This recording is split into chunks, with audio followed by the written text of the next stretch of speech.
Bonjour, je m'appelle Silla, je suis conseillère en économie sociale familiale de formation, professionnelle de direction en établissement médico-social et auteur, mais surtout maman. Ici sur Mamart Café, je vous propose de découvrir les coulisses de création de maman artiste.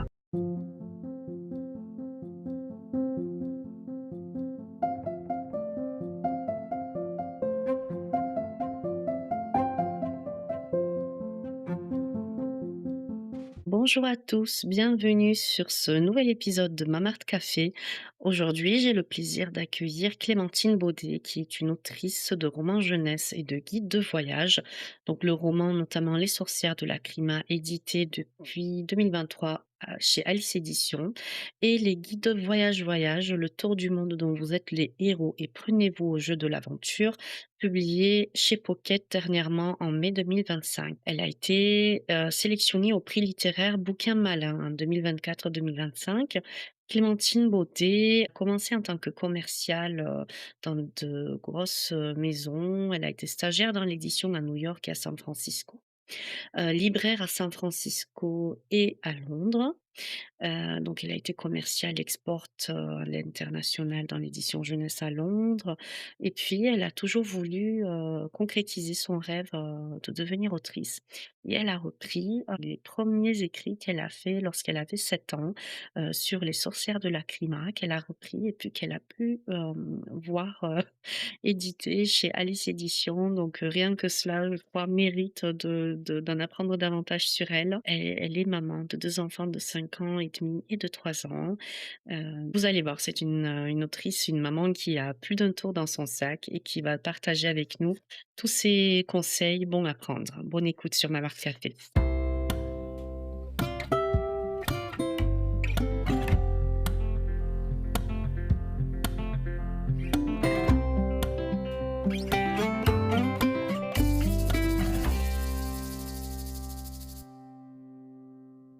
Bonjour à tous, je suis ravie de vous retrouver pour un nouvel épisode sur Mamart Café. Aujourd'hui, j'ai le plaisir d'accueillir Clémentine Baudet au microphone.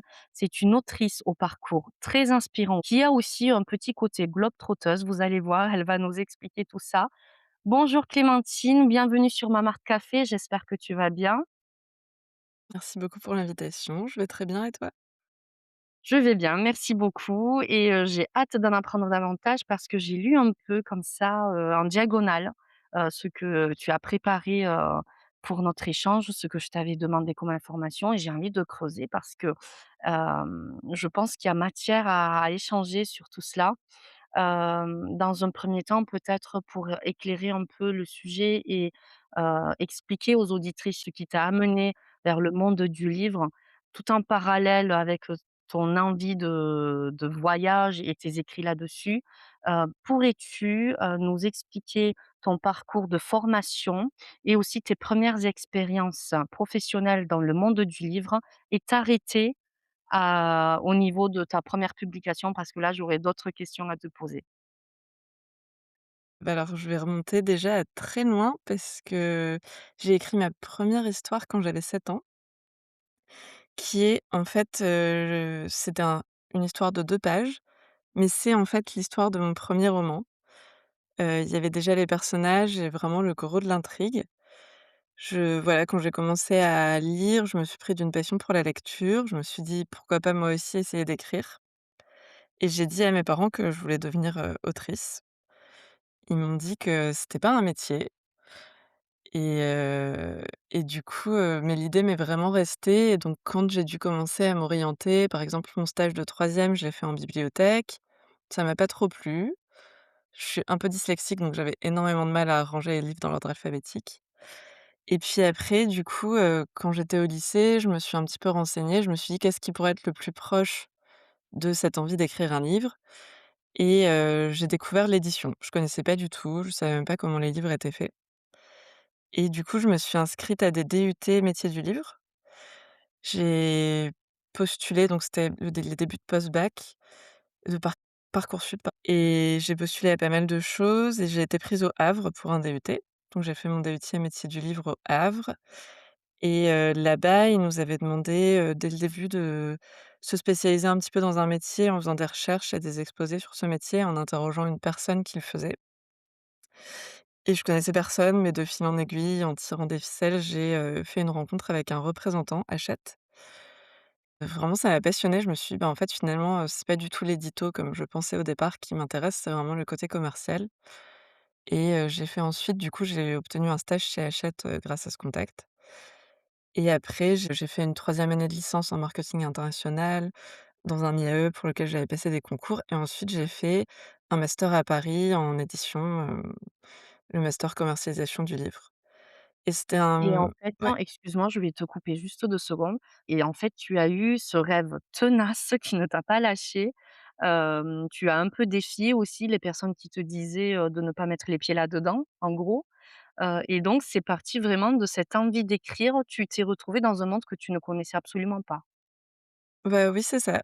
Oui, oui et vraiment, par exemple, ma famille, ils étaient pas du tout pour que je fasse un bac littéraire, ils comprenaient pas trop quand je suis partie en DUT, mais c'était vraiment ce que je voulais faire et et en fait, mon master, c'est j depuis le début, je voulais aussi avoir une expérience à l'international, mais Mmh. j'avais pas trop réussi à l'appréhender avant. J'avais pas fait des études où il y avait des parcours Erasmus, par exemple. Et en fait, mon master, c'était 6 mois de stage, 6 mois de cours et donc mon 1er stage, je l'ai fait à New York pour un éditeur jeunesse. En gros, ça faisait 3 ans que j'essayais de postuler à des stages, aux États-Unis, en Angleterre. J'avais pas de réponse et là, j'ai vraiment, envoyé des milliers et des milliers d'emails, D'accord. Il et faut j'ai pas adoré. lâcher, vous entendez? Ouais, faut relancer surtout, pas hésiter. Oui. Parce que même, en fait, mon stage à Hachette, c'était un contact que m'avait donné le représentant, avec qui j'avais fait mon petit entretien et en fait, il me répondait pas et je relançais, j'appelais et il m'a dit: «Ah bah, un jour, j'ai besoin d'une stagiaire» et je me suis dit: «Il y a cette fille qui arrête pas de m'envoyer des messages». Ben voilà. Et du coup, j'ai adoré, mon expérience à New York et donc j'ai refait un énorme emailing l'année d'après et je suis partie cette fois-ci à San Francisco, faire un stage où je travaillais aussi en parallèle dans un comic shop. Et après ça, j'ai voulu continuer dans le monde anglo-saxon et donc j'ai repris un master à Londres. Donc c'était quelques mois et après j'ai trouvé mes premiers jobs dans l'édition à Londres, où j'y suis restée 4 ans. Tout ce temps, j'avais pas lâché cette idée que je voulais écrire mon livre, et donc j'ai essayé quand j'étais à Londres de le faire, quand je rentrais le soir de mon travail, mais en fait, j'arrivais pas à avancer. J'étais toujours bloquée sur, les 2 premiers chapitres. Quand j'étais à Londres, je me suis fiancée et avec mon mari, on a décidé enfin mon futur mari, de partir faire un tour du monde pour notre voyage de noces. Donc on est parti 1 an et demi et en fait au retour donc on avait tout lâché. On avait lâché nos CDI, on avait lâché nos apparts, notre vie à Londres. On pensait se C'est à ce réinstaller en moment-là que France. tu as fait le tour du monde? Dont Oui, tu c'est ça. D'accord, d'accord. 1 an et demi, et quels sont les pays, que vous avez vus? Ah bah, on a fait un grand tour, mais on a commencé en Alaska, on est descendu en bateau au Canada où on avait un mariage. Après on a descendu en train, dans le Vermont aux États-Unis, on est retourné à New York, on a été au Mexique, on y a passé 2 mois. Après on a fait Guatemala, Belize, Costa Rica, Oh, c'est fascinant. on est passé en Polynésie française, Nouvelle-Zélande, Australie, l'Asie du Sud-Est, l'Inde, Seychelles et puis après l'Afrique, on a été du Zimbabwe au Kenya par la route et après on a fini en Égypte. Et pendant tout ce temps-là, tu n'as pas pu écrire, on est bien d'accord? Alors pendant ce temps-là, j'ai un petit peu écrit parce qu'en fait, on a démarré un blog, sur notre tour du monde. D'accord, Donc je me suis mise à écrire, via le blog et des newsletters sur le voyage, mais j'ai pas du tout avancé mon projet de roman. voilà. Et en fait, comme on avait tout lâché et que de toute façon, on devait repartir de zéro en France, j'ai dit à mon mari: «Si ça te va, je veux me prendre 3 mois et je veux finir d'écrire ce roman», qui était à peine commencé du coup. OK. Donc on est rentré en France en novembre 2019, heu fin octobre, début novembre et en fait, j'avais repéré le NaNoWriMo, le National, Writing Month of November, Mmh. qui est un mouvement c'était une association qui a fermé, je crois, l'année dernière. Oui. C'était en gros un mouvement international où, le but, c'était un peu comme le, Inktober, mais le but, c'était d'écrire, 50 000 mots soit l'équivalent de son de s du brouillon de son premier jet de son manuscrit en un mois, sur le mois de novembre. Donc il y avait un peu de préparatifs à faire avant pour réfléchir à ses personnages et cetera. Mais je me suis vraiment lancée dedans et à l'époque, on était revenus à Lille où il y avait en fait des groupes qui se retrouvaient, dans des cafés. Donc moi Des ça m'a groupes par permis rapport au NaNoWriMo? oui, par rapport au NaNoWriMo, D'accord. donc en fait, c'était assez motivant. On se retrouvait, on écrivait 20 minutes, on faisait une pause de 10 minutes où on parlait, on écrivait 20 minutes et puis donc j'ai essayé de m'y tenir. J'écrivais pas tous les jours parce que je pense que j'écrivais pas les week-ends, mais j'essayais de rattraper un peu les autres jours, mon nombre de mots. J'ai fait moins de 50 000 mots parce que moi c'était un roman jeunesse, mais j'ai fini mon roman. Et En fait, ce qui c'était m'a le projet que tu voulais toujours écrire, celui de voilà, tes 7 celui que ans? j'avais écrit quand j'avais 7 ans. Alors En fait, ce qui m'a vraiment permis de finir, c'est que l'idée de ce challenge, c'est de jamais se relire. Donc en fait, moi qui réécrivais toujours mes premiers chapitres à chaque fois que je m'y remettais, là, j'ai sorti toute l'histoire et donc l'idée, c'était que, voilà, j'avais fini mon projet, je devais chercher du travail, reprendre un travail dans l'édition, sauf que j'étais enceinte. Tu le savais ou pas du tout au début? C'était un projet, ben, on s'était dit alors en fait, moi, dans ma tête, je voyais un peu j'avais des amies qui avaient déjà été enceintes autour de moi. Je pensais que ça prenait, 6 mois, 1 an. Ça a pris 2 mois. Du coup, je n'avais pas encore retrouvé de travail. En fait, dans ma tête, j'aurais d'abord retrouvé du travail et puis après, je serais tombée enceinte sauf que j'avais pas de travail. Dans l'édition à Paris, c'est quand même un milieu assez fermé où on peut se griller. Je me disais: «Mince, ça le fait peut-être pas de commencer un travail alors que je suis déjà enceinte», enfin, j'étais un peu perdue et puis, 2020, le covid est arrivé aussi dans tout ça. Donc là, je me suis dit: «Bah, c'est mort, je ne retrouverai pas de travail, en tout cas pas avant d'avoir eu ce bébé». Donc je me suis dit: «Bon, voilà, tant pis, là, de toute façon, je suis un peu bloquée, je peux pas chercher de travail pour l'instant en mars 2020 et à la fois, je trouverai jamais un travail enceinte de 6 mois, quand on sortira du confinement». Donc je me suis lancée dans les réécritures de mon roman et en parallèle, j'avais eu cette idée pendant le tour du monde d'un livre dont vous êtes le héros sur le voyage. Je savais que ça, ce serait un travail énorme, qui allait être enfin, que ça allait être un projet hyper long, j'ai recruté ma cousine, on s'est mis à 2 dessus. Mais du coup, je faisais et les réécritures de mon roman et le premier jet de ce gros livre dont vous êtes le héros pour adultes. J'ai aussi été très, très malade pendant ma grossesse, avec des nausées jusqu'à la fin, donc ça a été pas évident de d'écrire en même temps. Mais j'avais vraiment pour but d'avoir fini mon roman et de l'avoir envoyé aux éditeurs avant l'accouchement. J'avais tout calculé, j'avais fait des rétro-planning, tout était bien cadré et puis, un jour, comme ça, j'ai perdu les os.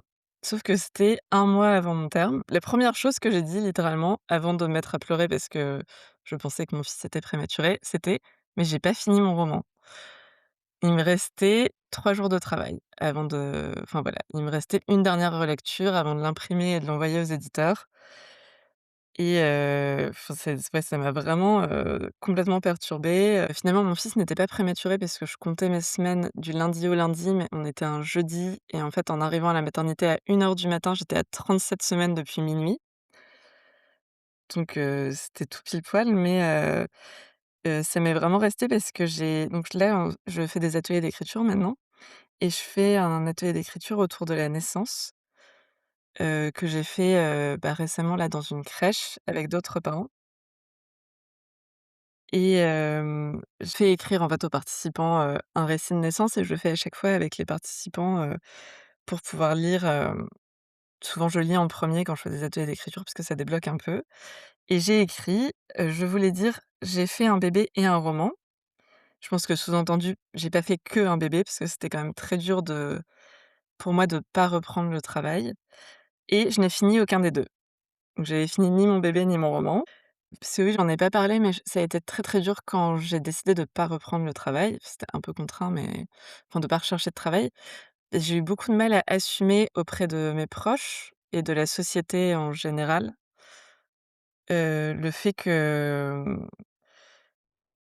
voilà, que j'étais enceinte et que je ne travaillais pas, que je travaillais sur un roman. C'était hyper dur parce que à la fois, j'avais envie d'y croire, mais j'avais pas non plus envie que les gens se fassent une fausse idée, donc je leur disais aussi la vérité, qu'il y a très peu finalement d'auteurs, qui démarrent comme ça, qui se font publier. Mmh mh. Du coup, les gens étaient un peu en mode: «Bah, qu'est-ce que tu fais du coup?» Enfin et j'étais: «Ah bah oui, mais j'ai envie d'y croire quand même». Enfin, c'était hyper dur, d'un point de vue de légitimité, de justifier de pas retravailler, Mmh. pour travailler sur un roman, qui avait très peu de chances d'être publié. Oui.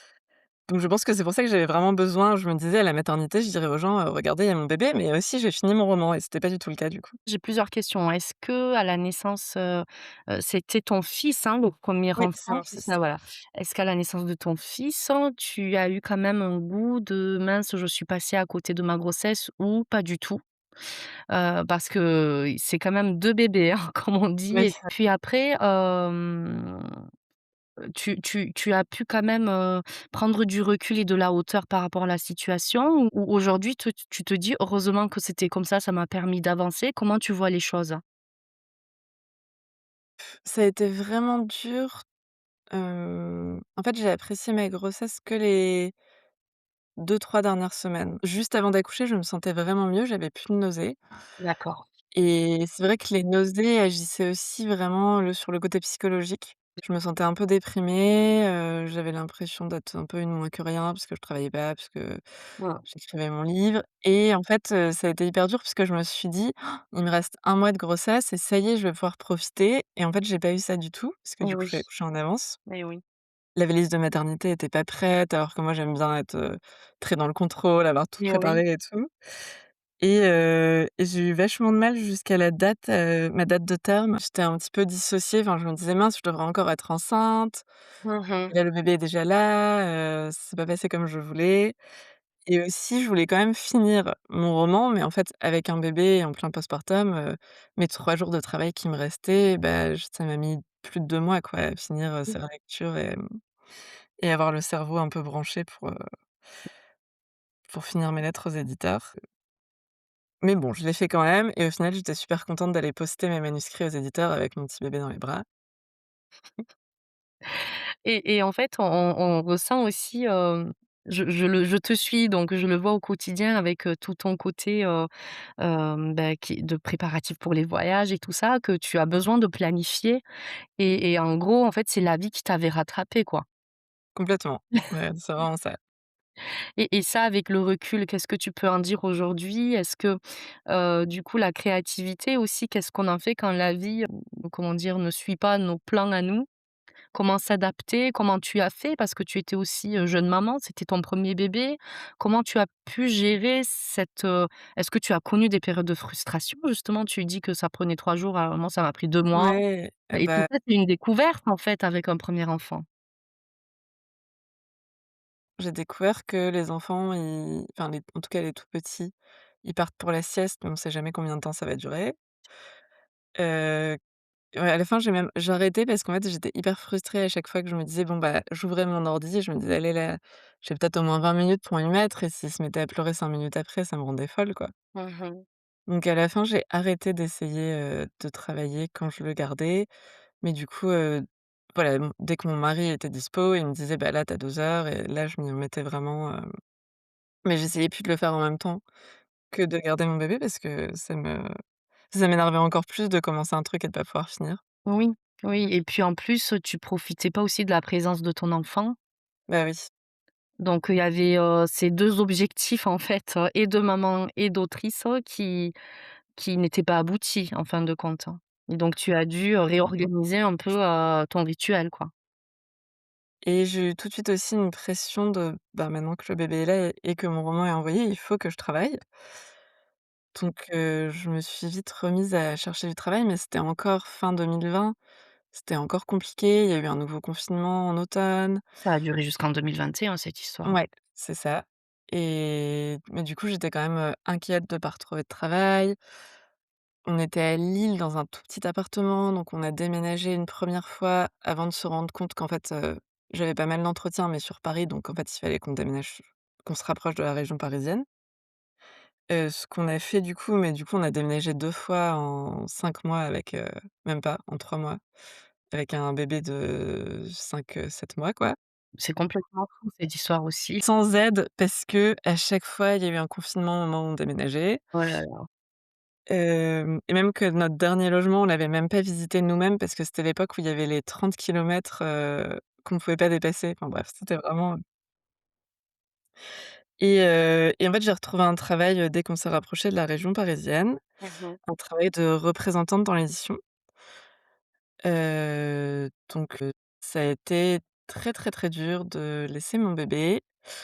En fait, j'ai pris le travail parce que le chef des ventes, enfin le directeur des ventes m'avait dit, que comme c'était un travail en région parisienne, même si ça faisait tout le tour de Paris, mon secteur, j'aurais pas à découcher. À part pour, 1 nuit pour la formation et c'était tout. Et donc le travail devait commencer une semaine après, et en fait, finalement 3 4 jours avant, il m'a rappelé pour me dire que je devais pas partir une nuit pour la formation, mais 3 jours, Déjà, ça 3 commence nuits. à changer. Ouais, et en fait, moi, j'allaitais encore et là, j'ai complètement paniqué. Alors bien sûr, ceux qui savent, on n'avait pas de nounou parce que c'était le mois de juin et donc on avait trouvé une place qu'en septembre.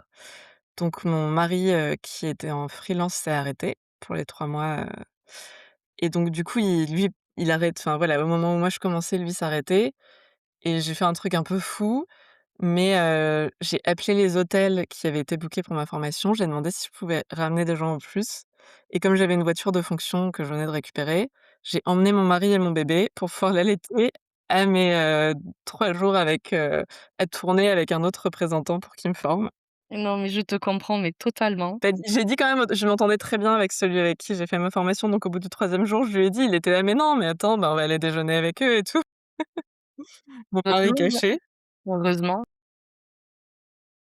Et oui, donc après ça a été, pas facile du tout parce qu'en fait, les métiers de représentant, on est tout le temps sur la route. On passe des heures dans les bouchons, surtout en région parisienne. Donc c'était des horaires, à rallonge, et donc même si j'adorais mon travail, je me suis rendu compte que les horaires et tout le temps passé en voiture, dans les trajets, c'était vraiment difficile. Donc j'ai pas renouvelé. D'accord, donc c'était aussi par rapport, à ta vie familiale, ton équilibre vie perso, vie pro. Mais moi j'ai une question, parce que pour être passé par là et lorsqu'on est maman aussi, c'est quelque chose, qui transforme notre corps et notre perception de notre corps et notre rapport à notre corps. Est-ce que tu as eu des séquelles après ton accouchement et le fait d'être dans les bouchons justement, comment tu as pu gérer ça? Est-ce que tu as rencontré des soucis? Justement, c'était tout le enfin, c'était très compliqué aussi. Quand j'avais fait ma formation, c'était rigolo parce que du coup, c'était avec, d'autres représentants, dont, un, qui était un homme, qui me disait: «Ben moi, je fais toujours attention à bien présenter, je demande jamais aux clients pour utiliser leurs toilettes. Je vais toujours aux toilettes, sur les aires d'autoroute avant mes rendez-vous». C'était un sujet pour moi parce que du coup, mon premier accouchement avait été pas mal compliqué, périnée plutôt abîmé, donc j'allais quand même assez souvent aux toilettes. Et sauf qu'en région parisienne, il y a pas d'aire d'autoroute Eh oui. et on se retrouve des fois, bah, plusieurs heures, des fois 2 3 4 heures par jour dans les bouchons. Donc bah, pour moi, c'était pas du tout une option. Des fois, j'arrivais chez mes clients et la première chose que je leur disais, c'est: «Je suis désolée, mais avant le rendez-vous, il faut que je fasse une pause pipi. Où sont les toilettes?» Bah, c'est Et c'est aussi ça la vie de ça, jeune maman, je c'est pense. ça, c'est aussi la vie, d'une maman qui travaille, jeune maman et c'est des choses que justement qui sont pas connues, hein, souvent, ou qui sont méconnues, qui sont passées, sous silence radio. Hem, c'est fou, on n'en parle pas assez, et ça en dit beaucoup aussi sur, la place de la femme Oui. et toute l'organisation du travail derrière.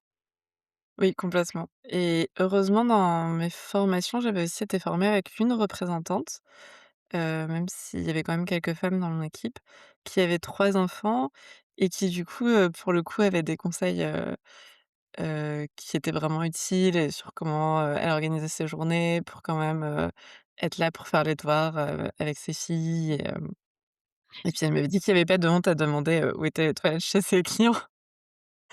Et c'est important aussi d'avoir des femmes décisionnaires qui sont là pour, dédramatiser et comprendre aussi la vie, oui, des jeunes femmes, et jeunes mamans. Merci en tout cas pour cette anecdote qui est très importante, à souligner? Entre-temps, bah, ça faisait déjà, plus d'1 an que j'avais envoyé mon manuscrit. Continué de faire des relances. J'étais chez un gros distributeur, donc j'avais un catalogue d'une centaine d'éditeurs et il y en avait justement, 2-3 qui étaient dans ce catalogue, donc que je vendais. Donc je me suis dit: «Bah, je peux peut-être essayer de les recontacter avec l'angle, au fait, maintenant, je suis votre commercial», et puis j'ai un éditeur qui m'a répondu donc 1 an et demi après, heu, pour me dire, qu'il était intéressé, pour publier Les Sorcières de Lacrima. Mmh. Et en fait, toi, tu avais toujours cet objectif de devenir écrivaine, quoi, plus que d'être représentante et commerciale dans le monde du livre, tu voulais, reprendre la plume et écrire? Oui, mais j'étais persuadée que je pourrais pas en vivre, donc il fallait que je fasse les 2. Que ce serait vraiment un à côté et mais à l'époque, enfin voilà, après maintenant, une fois que j'avais eu un enfant, je me rendais compte aussi que je pouvais pas travailler, m'occuper de mon enfant et écrire à côté et quitte à, encore une fois, se retrouver sans travail, on a décidé avec mon mari de repartir 2 mois en voyage avec notre fils. Du coup, on a fait ça. Entre-temps, moi, j'avais quand même beaucoup plus de légitimité parce que maintenant j'avais signé avec un éditeur, même si j'avais qu'un livre. Ça, j'étais super contente et du coup, je me suis dit: «Bah, je peux peut-être essayer de retrouver un temps partiel», mais bien qu'il y en ait pas beaucoup dans l'édition à Paris et en fait, au retour de ce voyage et ben, en fait, j'étais enceinte, de ma fille. C'était encore plus rapidement que pour mon fils. Pareil, on pensait pas du tout que ce serait si rapide. Du coup, rebelote, je me suis dit: «Ben, en fait, non, là, je peux pas chercher un travail alors que je suis enceinte». J'étais aussi hyper malade comme pour mon fils, donc c'était même pas possible physiquement et bah, je me suis dit: «Bah, OK, je vais en profiter pour finir, ce livre sur le tour du monde que j'avais commencé pendant ma première grossesse». Cet Ouais. énorme, travail Oui. et je m'y suis mise à fond. Pareil, je m'étais donné une deadline, l'accouchement et cette fois-ci, par contre, j'ai bien fait les choses. J'ai bien regardé à quelle date devait commencer mon congé maternité. Je me suis dit: «Il faut que j'ai fini pour ce moment-là, pas pour juste avant la naissance». Entre-temps, j'ai fait un truc, que j'ai trouvé complètement dingue, c'est que j'ai demandé pour aller présenter mon livre en réunion commerciale à mes anciens collègues. D'accord. Il y avait la sortie de mon roman qui approchait. J'étais super enceinte, donc mon mari est même venu dormir avec moi pour pas que je sois toute seule sur Paris tellement j'avais peur de réaccoucher en avance. Oui. Du coup, je suis arrivée avec mon gros bidou devant mes anciens collègues, pour leur présenter mon bébé livre, qui allait sortir quelques mois après. Et en fait, j'ai réussi à finir alors j'ai fait des nocturnes, mais j'ai réussi à finir mon livre à pile poil le jour de la date de mon congé maternité. Enfin, disons que je l'ai envoyé aux éditeurs ce jour-là et après j'ai profité, des quelques semaines de mon congé maternité, pas très long non plus, puisque j'ai aussi accouché en avance, pour ma fille, mais de 2 semaines, donc c'était quand même pas, 5 semaines. Mmh. Je suis à peine rentrée chez moi que, j'ai eu un email d'un éditeur, donc 1 mois après avoir envoyé, mon manuscrit. Et là, c'est la magie de la vie qui opère, en fait. Ah ouais, après avoir attendu 1 an et demi pour mon premier livre. En plus, c'est pas du tout les mêmes éditeurs parce que du coup, c'est un livre pour adultes, donc rien à voir. Mmh. Et du coup, j'aurais dit: «Bah, là, je sors de la maternité, mais d'ici 3-4 semaines, quand je tiens debout, je peux venir à Paris signer le contrat» et donc c'est ce que j'ai fait. J'ai été signer mon contrat et bah, j'étais trop contente parce que du coup, j'avais 2 livres sous contrat. Plus, mon premier roman dont la sortie arrivait, en septembre, donc là on était, ouais, j'ai accouché en avril de ma fille, en avril 2023 et mon roman est sorti fin septembre. Mmh. Donc quand je me projetais dans mes rêves d'autrice, ça avait toujours, le moment vraiment que je visualisais, c'était la soirée de lancement de mon premier livre. Mmh. C'était vraiment le truc que j'avais toujours imaginé et en fait, ma fille a eu des soucis d'asthme du nourrisson. Elle avait eu une première hospitalisation quand elle avait 5 semaines, où on pensait que c'était une bronchiolite, pas de chance et en fait, fin septembre 2023, on a eu, une soirée complètement traumatisante où en fait elle respirait pas bien, les pompiers sont venus la chercher et on est parti en réanimation où elle était sous assistance respiratoire et c'était, 3 jours avant la sortie de mon livre. Donc j'étais à l'hôpital, le jour de la sortie de mon livre Ouais, avec ma fille qui était un peu entre la vie et la mort. ouais. Donc c'était pas du tout passé comme prévu. Elle a Heu, 8 mois, 6 mois? Elle avait Elle avait 5 mois et j'ai dû annuler, mais voilà, j'avais prévu des premières dédicaces, sur les week-ends qui arrivaient donc ouais, j'ai dû tout annuler. Mmh mh. J'ai quand même eu des supers amis et même ma famille, il y a plein de gens qui ont été en fait, je l'ai posté un peu sur les réseaux, j'ai dit: «Bon, bah, en fait, là, je suis à l'hôpital, c'est la sortie de mon livre» et j'ai plein de gens qui ont été en librairie le jour de la sortie pour me faire des photos et ça, c'était trop sympa. Parce que pareil, moi, j'attendais que ça, que de marcher dans une librairie et aller voir mon livre. Moi, j'ai pas pu faire non plus, C'est le rêve de tout auteur, en fait, c'est bah, oui. tellement naturel et du coup, tu as eu quand même, ce soutien inattendu dans Oui, j'ai eu plein dans de cette gens qui ont épreuve, été, difficile, quoi. et puis après, ma fille s'est vite remise, donc j'ai pu, faire, mon deuxième événement qui était prévu. Heu, donc voilà, après ça s'est très bien fini. On a eu pas mal de mois de galère avec notre fille, du coup, qui était asthmatique. Maintenant, ça va mieux. Mmh mh. Et du coup, je me suis remise à la recherche d'un travail, vu que du coup, Oui. j'avais quand même, c'était quand même toujours l'idée, même si j'avais mon roman qui allait sortir. Donc je m'étais dit que j'allais chercher un mi-temps cette fois-ci, vu que j'avais 2 livres qui allaient être publiés, mais pareil, j'ai pas trouvé et donc je cherche soit des CDD, soit un temps partiel et j'ai été prise, pour un poste de commercial compte clé chez un éditeur jeunesse en CDD. Et c'est quoi compte clé? En fait, c'est, pour les gros clients, donc par exemple les centrales d'achat. Du D'accord. coup, ça veut dire qu'on est commercial, mais on n'est pas itinérant comme quand on est représentant, on passe pas dans les magasins, Mmh mh. on négocie des contrats, c'est beaucoup plus long. Mmh C'est des mh. gros contrats avec, ben, moi je Les travaillais pour les diffuseurs? enseignes de magasins de jouets. Quoi? Ah, des magasins carrément, d'accord. C'est pas les diffuseurs, en fait, là? Non, non, ça peut être la Fnac par exemple, Carrefour, OK. Auchan, Cultura et moi c'était des enseignes dont Jouet Club, King Jouet, complètement différents mais intéressants aussi. Mmh mh. J'ai parlé aux libraires, mais là, ça avait l'avantage que du coup, il y avait pas de déplacement. Enfin, Mmh j'ai mh. eu un petit peu de déplacement, mais c'était des choses prévues, c'était pas de façon quotidienne et puis c'était des horaires de bureau. Si je peux résumer rapidement, en fait, ce qu'on à t'entendre, ce qu'on peut relever, c'est que, en fait, tu as connu, ton cheminement de maman en même temps que ton cheminement d'autrice. En fait, toutes ces gestations de romans, de livres et de bébés se sont faites, en fait, en même temps et tu as dû t'adapter à une nouvelle vie qui était en évolution constante, quoi. C'est exactement ça, oui. C'est ce que j'arrive à comprendre de ce que tu expliques et déjà je suis admirative d'un parcours qui est alors très riche parce que tu as pu avoir tes enfants et tes premiers livres en même temps. Moi, je connais le travail phénoménal derrière, mais il y a peut-être des auditeurs et auditrices qui ne s'y connaissent pas. C'est des heures de travail, des heures de recherche, des heures d'écriture, en parallèle de la garde de ses enfants, d'une présence maternelle aussi sur les premiers jours, les premiers mois. Je dis: «Waouh!» quoi. Vraiment, j'ai pas d'autres mots. Bah, merci, c'est gentil. Ça s'est un peu fait comme ça parce que les 2 grossesses sont arrivées très vite, et au final, c'est peut-être bien parce que si j'avais pas été enceinte, j'aurais sûrement pris un travail et peut-être jamais fini, Mmh ni mh. l'un ni l'autre de ces manuscrits. Mmh. Oui, en fait, finalement, on fait des plans, mais après c'est un peu la vie qui nous mène, en bateau, quoi et on Complètement. s'adapte et on réalise que c'est pas plus mal ainsi, voilà, on accepte et puis on avance Bah, oui, c'est ça. et du coup, donc tu as repris ce poste, tu as pu retrouver un équilibre familial, personnel et pro un peu plus intéressant? Pas du tout. C'était horrible. En fait, la même semaine, où j'ai eu ce poste, j'ai mon éditeur qui m'a proposé de faire la suite des Sorcières de la Crema. Donc là, on peut faire un petit pont, du coup, pour parler de ce livre. Moi, Ouais. je l'ai lu, je n'ai pas fait encore mon retour, mais on l'a adoré avec ma fille. Alors Ah, ça me moi, fait trop plaisir. quand je l'entendais rire toute seule dans son coin en lisant, je me suis dit: «Ouh, elle se régale bien».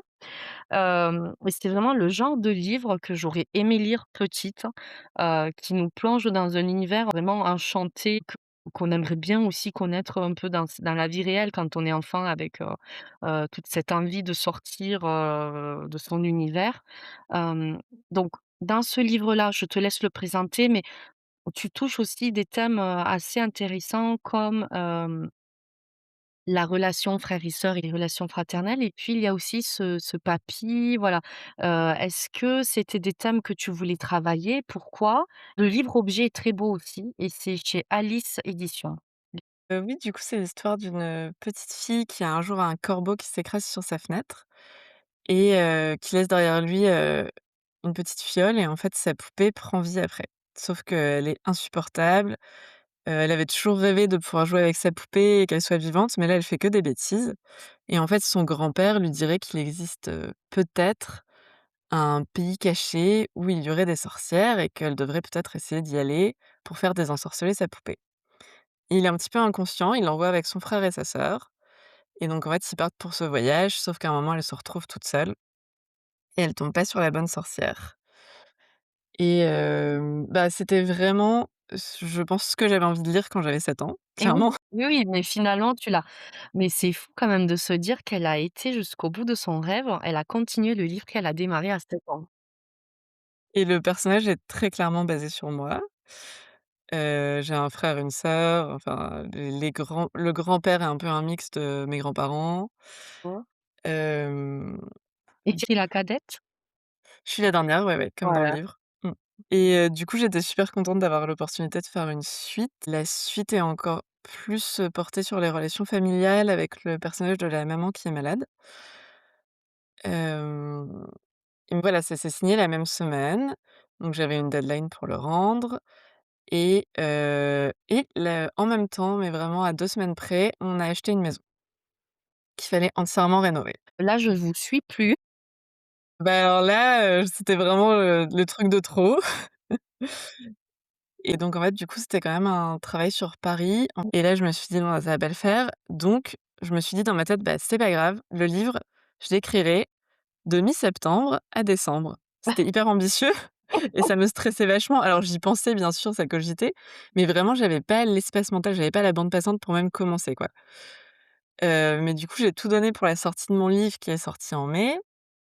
Donc ça, c'est Voyage, voyage, le livre dont vous êtes le héros sur le tour du monde. Et puis après, bah, sur, essayer de travailler, plus essayer de faire les travaux la nuit, plus, préparer les cartons du déménagement, plus ma fille, qui du coup était asthmatique, Mmh. prenait de la cortisone, des corticoïdes matin et soir, donc elle ne dormait pas.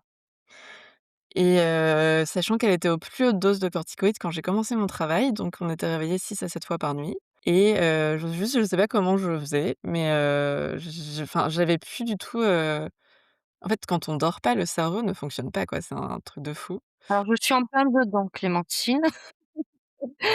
Faut Heu, s'accrocher. voilà, je j'ai oublié alors j'avais oublié tout ça, d'accord? Et là, je le revis et c'est vrai ce que tu dis. C'est une torture. Le cerveau, il fonctionne plus, quoi, il faut s'accrocher, hein, vraiment. Alors moi, j'arrivais même pas j'étais dans un open space et en fait, j'arrivais même pas à suivre les conversations des collègues. Les blagues et tout, j'étais pas dedans et je me disais: «C'est horrible, j'ai envie de m'intégrer», mais j'arrivais même pas à discuter, en plus de faire mon travail.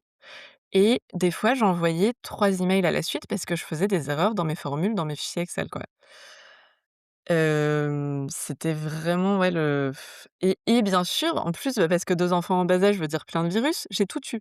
On a eu 4 gastro, je crois, le temps que je travaillais. Première semaine, première réunion avec tous les commerciaux, j'ai dû partir puisque je vomissais Mon Dieu, et j'ai dû vomir dans toutes les poubelles du RER jusqu'à chez moi. Enfin, c'était vraiment le mon Dieu. Non, non, mais ça, il faut le ils ont eu la prendre. varicelle, on a eu la 5e maladie, la 6e maladie, tout y est passé. Et quand on dort pas, évidemment, on se chope toutes les maladies. C'est ça. Donc ça a été une période vraiment très compliquée et je pense que j'étais vraiment à la limite du burn-out. Tu J'étais vraiment avais sur le sorti fil. indemne ou il s'est passé un truc? Parce que vraiment, je suis admirative là, c'est pour Je m'en suis sortie indemne, je sais pas si je dirais indemne parce qu'en vrai, pour moi, j'ai quelques mois où j'ai pas du tout apprécié même d'être maman. La fête, le premier anniversaire de ma fille, mes souvenirs que j'ai de cette fête, c'est juste une énorme boule d'angoisse oh là et je pense que j'avais du mal à apprécier, mais j'ai réussi à faire tout ce que j'avais à faire, ça par contre, oui. Et j'ai pas eu de pause parce qu'en fait, mon contrat s'est fini et après il fallait que je ponde un livre entier en 2 mois. Ce que j'ai réussi à faire aussi, mais non, c'était vraiment chaud et je pense que un an après, ça fait que quelques mois que je me ressens à peu près moi-même. Bon aussi, ma fille a arrêté ses médicaments l'été dernier, donc là, ça fait quelques mois qu'on redort. mmh. Mais non, ça a été compliqué, ça a été très Ouais. compliqué. Mmh. Entre-temps, du coup, je m'étais dit: «Bon, bah, j'écris ce deuxième livre». Je devais le rendre pour décembre et à partir de janvier 2025, je recherche à nouveau un travail dans l'édition, Mmh mh. en espérant cette fois trouver un CDI à mi-temps pour arrêter de devoir toujours rechercher du travail et me remettre dans cette même, boucle. Mmh. Et en fait, parce que je commençais à développer pas mal d'ateliers d'écriture, c'est comme ça qu'on s'est rencontrés d'ailleurs, je pense que c'était en janvier 2025 qu'on a fait notre formation ensemble. Oui, effectivement, oui. Et c'est vrai que tu te rends compte aussi que quand tu mets les pieds là-dedans, qu'il faut du temps pour créer, finalement. Bah, bien sûr, enfin, franchement pour moi c'est impossible. J'ai jamais écrit pendant que je travaillais en fait. Oui, mais C'était juste, exactement, pas possible. c'est pas possible et puis il faut se dire: «J'ai le temps, je suis libre, je peux développer mon activité d'écrivaine». Et donc j'ai commencé à me lancer dans les ateliers d'écriture, j'adore ça et ça a commencé un petit peu à fonctionner, mais c'était pas non plus, grand-chose et du coup je m'étais dit: «Bon, bah, quand j'arrive à la fin de mon chômage, là vraiment je recherche du travail». Puis je suis arrivée à la fin de mon chômage et j'ai commencé à avoir de plus en plus d'ateliers d'écriture. Je me suis dit: «Bon allez, je me donne encore 2 3 mois, histoire de voir où ça va et que ce soit un peu lancé avant de reprendre un travail». Et puis en septembre 2025, tout s'est un peu accéléré et ça a commencé à vraiment bien fonctionner mes ateliers. J'ai vu que je commençais à pouvoir me payer un peu plus qu'un RSA, en gros. Ça rejoint un peu parce que j'ai envie de te poser une question et je pense Mmh. qu'on est là, tu touches du doigt ce que je veux dire. Ton parcours de maternité, ta vie de maman et puis toute ta découverte de la parentalité, est-ce que déjà ça a transformé ta perception de la vie que tu menais? Est-ce que tu as je sais pas, est-ce que tu t'es rendu compte de certaines choses? Est-ce que c'est ça aussi qui t'a amené à changer, ta vision et partir à un peu plus à reculons comme tu viens de dire et chercher autre chose que ce que tu venais de vivre, durant, ces premières années de vie de tes enfants? Je sais pas. Je pense que j'étais déjà féministe avant, mais dès que je suis tombée enceinte, je suis vraiment, je me tombée des nues, enfin je me suis vraiment rendu compte des injustices pour les femmes. Mmh mh. J'ai fait beaucoup de lectures justement sur le sujet et je pense qu'en fait, ces retours au travail qui ont été un petit peu violents à chaque fois, m'ont encore plus fait me rendre compte à quel point c'est difficile, en fait, d'être une mère et d'être dans le monde du travail et dans le monde de l'écriture aussi d'ailleurs. Oui, parce qu'il y a le travail, il y a aussi la créativité. Faut pas se leurrer, en général, il faut combiner les 2, surtout, les premières années. Voilà. Et donc je pense que ça a changé par rapport à ça. J'ai jamais été vraiment carriériste. Je me suis toujours dit: «Ben, j'économise pour voyager», enfin voilà, je travaille pour voyager, quoi. Et en plus, tu as ce vécu, tu as cette prise de recul, tu as connu plusieurs cultures, plusieurs pays. Est-ce que tu penses que ça t'a aidé aussi à forger, ta vision? Oui, je pense, oui, en fait, je me suis toujours dit: «Le travail, c'est pas une fin en soi et c'est pas ce qui fait une réussite non plus». D'accord. Hem Et on s'est toujours débrouillé pour, ouais, réussir à se dépatouiller pour faire nos voyages et en fait, là, justement, en 2025, on s'est prévu un voyage qui va être dans un mois, là, de 3 mois. Donc là, en juin prochain, on part 3 mois avec les 2 enfants. Donc la une 2e passion, c'est voyager, que tu n'as jamais laissé tomber non plus et Oui. en plus, je trouve ça génial de pouvoir continuer à le vivre avec des enfants, et faire profiter, ces découvertes-là aux futurs adultes, de notre monde, j'ai envie de dire. Qu'est-ce que tu voudrais dire là-dessus? En quoi c'est important aussi de les inclure? Alors c'est je sais pas si c'est tant qu'on s'est dit que c'était important de les inclure, mais que je voulais pas m'arrêter de voyager puisque j'avais des enfants D'accord. et en fait, alors le premier voyage de 2 mois qu'on a fait avec notre fils, certes, on s'est vraiment rendu compte que c'était pas du tout la même chose que de voyager à 2 en sac à dos. Oui. Il y a quand même plus d'angoisse, il y a plus de préparatifs, D'accord. Oui. plus de contraintes, financières aussi, Mmh mh. plus d'inquiétudes par rapport aux risques sanitaires ou de santé. Mais on est trop content de l'avoir fait et en fait, on a pas mal voyagé avec les 2 déjà pour des voyages courts parce qu'on a tous nos amis, qui venaient de partout dans le monde qu'on avait rencontrés dans nos expatriations qui se sont mariés alors qu'on avait des tout petits enfants. Donc on a été à Chypre, en Écosse, aux Philippines même l'année dernière. Mmh mh. Ce qu'on pensait pas faire parce que du coup, comme notre fille avait des soucis de santé, on s'est dit: «Non, c'est trop risqué» et un mois avant, on a changé d'avis et on est parti quand même. Mmh mh. C'est très bien passé. Hem, donc ouais, non, pour nous, c'était vraiment important ce voyage et justement, quand je recherchais du travail, je me suis dit, en fait, finalement, j'ai plus envie de retrouver un CDI parce que je veux être sûre de pouvoir faire ce voyage de 3 mois, quoi. C'est genre plus important pour moi que de retrouver du travail. Donc je savais pas trop, comment chercher, quoi faire et puis finalement, quand j'ai vu que mes ateliers démarraient bien, j'en ai reparlé avec mon mari. Je lui ai dit: «Bah, est-ce que tu serais OK pour que j'arrête de chercher du travail et je me donne encore 2 3 ans à voir si j'arrive à me dégager un salaire ou pas?» Mmh Parce mh. que bien sûr, ça se enfin et je pense qu'il a tout à fait conscience que c'est pas quelque chose qui ça va prendre du temps, quoi. Mmh. Et à partir de là, ça m'a débloquée complètement puisque j'avais rien écrit d'autre que mon deuxième livre, donc celui qui était sous contrat et j'étais vraiment concentrée sur, toutes les tâches administratives, faire les ateliers d'écriture, mais j'avais rien écrit et ça m'a complètement débloquée et là, je suis partie, je crois que j'ai 6 projets en cours. Tu te rends compte que quand tu lâches prise, tu arrives peut-être mieux ton cerveau, arrive mieux à faire couler, tout ce que tu as envie d'écrire? Je ne sais pas. Et je pense que c'est surtout qu'à chaque fois que je me disais: «Ça sert à rien que je me lance dans un projet d'écriture parce que je vais reprendre le travail et Mmh. jamais j'arriverai à écrire en travaillant et je Oui. serais juste super dégoûtée d'avoir commencé un truc que je finis pas, quoi». Et donc bah, là, du coup, voilà, je suis à plein temps sur, mon métier d'autrice depuis un peu plus d'un an. Je suis contente parce qu'en fait, ça j'arrive à m'augmenter tous les mois, même si c'est pas encore un SMIC. Mais j'espère vraiment que ça va prendre. Ouais, j'espère vraiment que ça va prendre, si ça prend pas, c'est pas grave, mais au moins je sais que je me serais donné ces quelques années pour essayer. Oui. Moi je trouve ce parcours fascinant, très atypique. Hem, En fait, ton cheminement montre que le processus créatif n'est pas toujours linéaire déjà, qu'il faut s'accrocher et puis qu'on peut, faire coïncider plusieurs choses. Heu, on comprend que c'est pas facile, mais en même temps tu es arrivé à le faire et est-ce qu'il y a un message que tu voudrais donner à qui on dit: «Non, c'est pas possible, tu n'arriveras pas à être mère et continuer à créer»? Qu'est-ce que toi tu as envie de dire avec tout ce que tu as vécu? Bah, déjà franchement que moi on me l'a beaucoup dit, «Non, tu peux pas, ne pas travailler, on m'a dit clairement: «Tu crois au Père Noël. Ne pas travailler parce que tu écris un livre, tu auras rien derrière, quoi».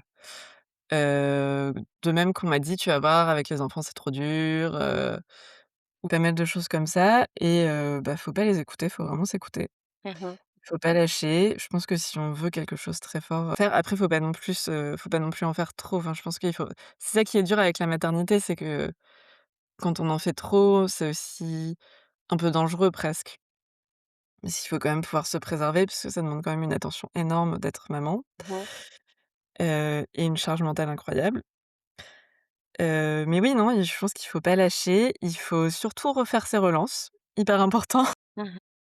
Et moi, en fait, là, j'anime des ateliers pour des adultes qui se lancent dans leur premier livre et j'adore. Enfin, je trouve ça génial. On fait ça sur 18 mois et en fait, je les suis, tout du long. Il y a une petite dynamique de groupe qui se forme et en fait, ils sont tous en train de réussir alors que ça fait des années peut-être qu'ils voulaient écrire leur livre.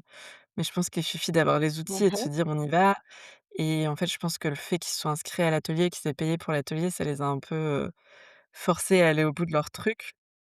Et je suis trop contente de voir qu'ils vont tous y arriver et je pense qu'on a tous des histoires à dire et qu'on peut tous écrire notre histoire. Oui.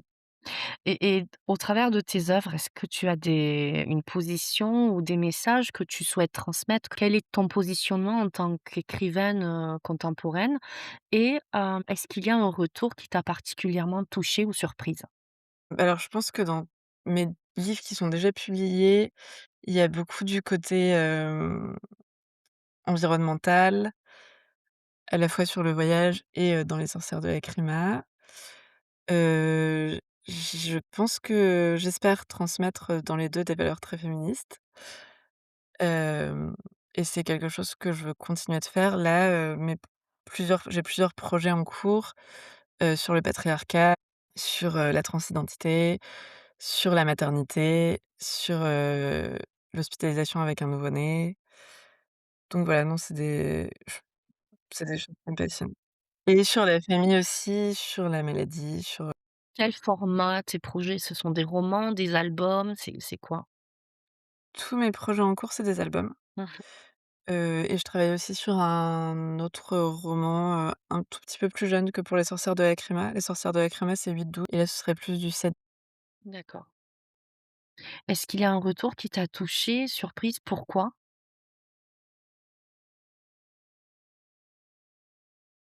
Un retour auquel tu ne t'attendais pas sur un de tes ouvrages? Heu, bah, j'ai eu beaucoup de retours très positifs qui m'ont beaucoup touchée. Des gens qui m'ont dit enfin, par exemple, pour les enfants, des enfants qui étaient réticents à la lecture et qui se sont vraiment mis dedans avec Les Sorcières de Lacrima. En fait, mon livre avait été sélectionné pour un prix littéraire dans les Pyrénées, Mmh. où il y a des centaines d'élèves, de différentes classes qui l'ont lu et ils m'ont envoyé un alors j'ai pas gagné, mais j'étais dans les 3 finalistes et du coup, chaque élève avait écrit, une lettre, à l'auteur, du livre pour lequel ils avaient voté. D'accord. Du coup, j'ai eu tout un énorme paquet de lettres, heu, des enfants qui me disaient pourquoi, c'était mon livre leur préféré. C'était juste incroyable. C'est génial. Et donc il y en avait plusieurs qui me disaient qu'ils aimaient pas lire, mais que mon livre c'était pas pareil, ils avaient bien aimé le lire, que d'habitude ils étaient juste ils adoraient le foot, mais alors, mon histoire de sorcellerie ça leur avait trop plu, qu'ils avaient envie d'écrire eux aussi. Mais c'est génial et puis là, tu revois la Clémentine de 7 ans, quoi Oui, complètement. et c'est une très belle réalisation personnelle. Je travaille pas mal en classe aussi et c'est vrai que c'est trop, trop chouette en fait à chaque fois, de voir j'ai jamais eu pour l'instant un élève qui voulait pas écrire ou du moins il y en a qui des fois veulent pas écrire au début, mais après, ils finissent toujours par s'y mettre et c'est trop chouette de faire chouette des histoires collectives avec les classes, c'est vraiment génial. Est-ce que ça t'apporte quelque chose aussi de participer, à cet élan collectif de création? Oui, complètement, je pense que ça me nourrit, j'ai l'impression d'être vraiment utile. Ouais, j'adore faire les ateliers d'écriture, que ce soit pour les adultes ou les enfants et de voir la fierté quand, ils ont réalisé quelque chose, de voir les œuvres collectives qui en sortent ou les œuvres personnelles, les temps de lecture. Au début, tout le monde est très timide et puis après, je pense que tout le monde est fier finalement de partager son texte. Et d'être témoin de ça, ça te nourrit, ça te donne espoir par rapport à la société d'aujourd'hui et justement, je voudrais te demander comment tu vois l'évolution de notre discipline dans les années à venir? Grande question avec l'IA, Oui, mais qu'est-ce je que pense tu qu'il y en aura penses? je pense qu'il y aura toujours besoin d'auteurs. Hem, je pense que ça change pas mal aussi avec l'auto-édition, où il y a et la surproduction, où il y a de plus en plus de livres. Heu, mais je pense qu'il y aura toujours de toujours autant de lecteurs. On a vu que le livre numérique, ça avait pas du tout, tué le livre papier. Mmh. Oui, parce que On a c'est vu la grande que question, exactement. on a vu que les écrans, ça a pas du tout ralenti, l'économie de l'édition jeunesse Mmh. et heu et oui, je pense qu'il y aura toujours, besoin de livres, il y aura toujours, des lecteurs, surtout parmi les plus jeunes et je pense pas que les auteurs pourront être remplacés Mmh. et peut-être que ça changera un petit peu de forme comme ça l'a déjà été, mais je pense qu'il y aura toujours besoin de créatifs et d'auteurs et enfin voilà, même les ateliers d'écriture, c'est quelque chose qui doit être fait en personne. Oui, quand tu vois la demande sur le terrain, tu te dis: «De toute manière, il y a toujours des personnes qui voudront créer et qui feront tenir un peu cette dynamique-là», quoi. J'espère, je pense, oui. D'accord. Bon, beh, Clémentine, on est arrivé vers la fin de notre échange. On n'a pas vu le temps passer. Vraiment, c'est passionnant de t'écouter, de tout ce que tu as vécu en tant que mère aussi. Moi, je me suis retrouvée sur pas mal de choses et puis je suis admirative de tes capacités, de ce que tu as pu, faire évoluer aussi, je pense, au quotidien. Très curieuse aussi de connaître ton parcours de maman. Oui, on me pose la question. Et souvent. d'écriture? Je pense que je suis en train de réfléchir, mais je pense que j'enregistrerai un épisode bonus pour parler de moi, parce que la question revient souvent. C'est toujours plus difficile de parler de soi que d'interroger les autres, hein, mais je me nourris aussi, je suis fascinée de constater que les mamans, déploient une force universelle, où qu'on aille de toute manière, dans tous les contextes, je trouve la force de la maman, de quelque chose de très passionnant. Et en plus cette force, elle diffère selon les contextes et les personnes et les histoires. Et c'est pour ça que moi je tiens à comment dire? À révéler, toutes ces histoires qui sont singulières et à les faire connaître, et la créativité féminine aujourd'hui, je pense qu'il faut aussi la soutenir. Je suis un peu comme toi. En tout cas, merci pour toutes tes réponses transparentes, ton authenticité. C'est aussi ça qu'il faut, je pense, aujourd'hui, soutenir pour casser un peu les tabous autour de certaines questions. Qu'est-ce que tu en penses? Oui, complètement. Et même par rapport au monde du travail, tout à l'heure, tu disais que ça a été une violence, parce qu'il fallait reprendre à chaque fois et c'est une violence pour une maman. C'est jamais très connu tout ça, donc en tout cas merci de tes réponses. Et avant de vous quitter, j'ai envie aussi de jouer à un petit jeu. Clémentine, n'aie pas peur. Je vais lancer, un petit, un chronomètre, tu vas voir, et te poser des questions très rapidement, et le jeu consiste à ce que tu répondes, de manière, la plus naturelle possible, rapidement aux questions que je OK. te de choisir entre 2 options. Est-ce que tu es prête? Alors, lire ou écrire? Lire, E-book ou livre papier? papier, Classique ou contemporain? contemporain, Neuf ou occasion? occasion, Team architecte ou jardinier? jardinier, Chocolatine ou pain au chocolat? pain au chocolat, Multigenre ou genre unique? multigenre. Écrire en vacances ou pas? Non, pas écrire. Bah, c'est bon. Ah d'accord. Au niveau de ta création, tu fais partie de ces personnes qui ont toujours un plan pour chaque chapitre, ou tu te laisses guider par ton inspiration? Non, par contre, je suis plutôt, architecte alors. Alors avant de quitter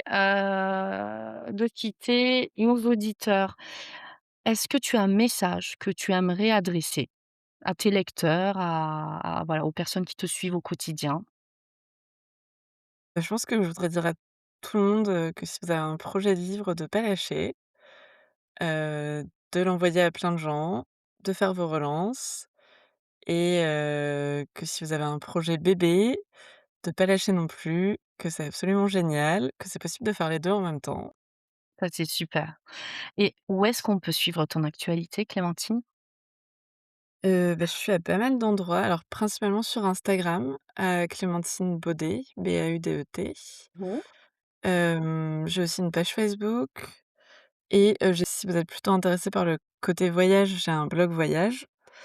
Tout est aussi sur mon Instagram et j'ai, 2 newsletters, donc une pour mes actus littéraires et une, newsletter, spécifique pour le voyage aussi.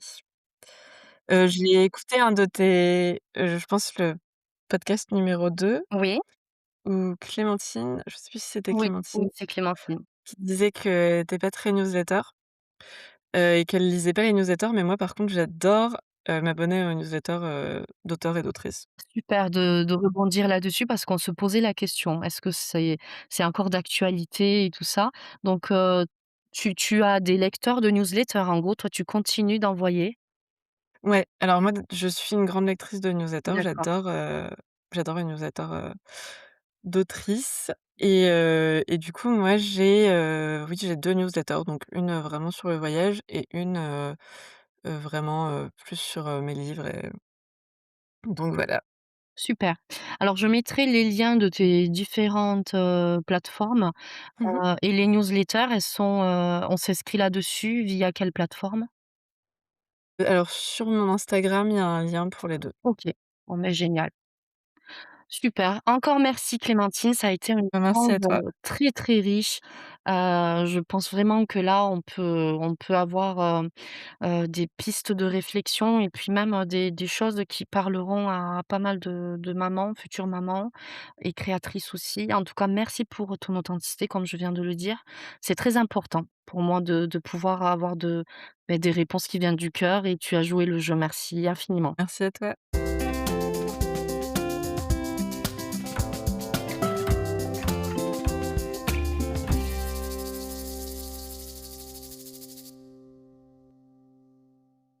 C'était Mamart Café avec Clémentine Baudet, animé et dirigé par Sila Yildirim Khan Karaka. À bientôt.